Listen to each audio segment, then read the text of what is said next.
So yo, what's up mga boss? Andito kami ngayon sa may Hundagwa. So sa mga gustong pumunta dito at gustong naghahanap ng murang cottage, dito lang kayo punta kay tatay.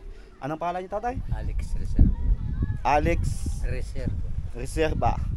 Shoutout kay tatay. Siya yung owner nung cottage dito sa baba. Ayan, papakita ko sa inyo mamaya.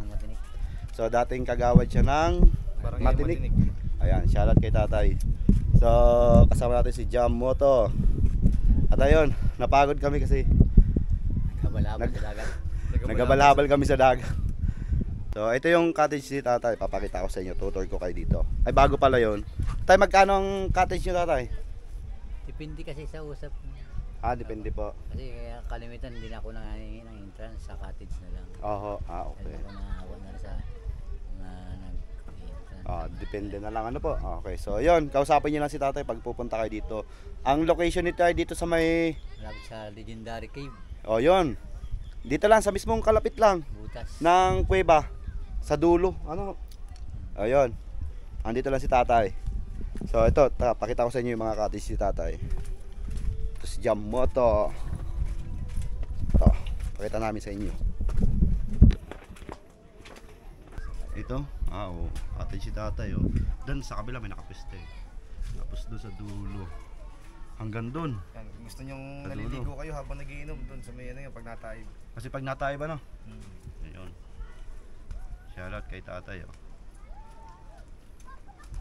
Hop. Ganda nini, madulas. Madulas dyan.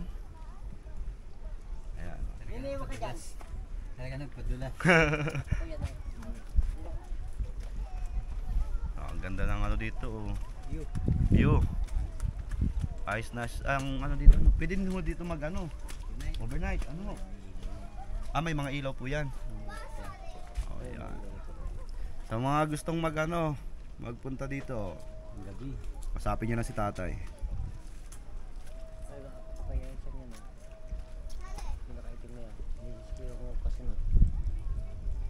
Shoutout po.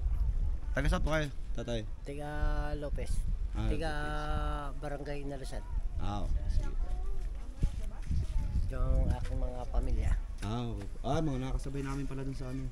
Hindi yan Bangka. yung Ay, sa kabila. Group 1 na yan. ibang cottage. Ibang cottage. Okay. So, yun. Salamat tatay sa pagpapakita ng iyong ano, resort.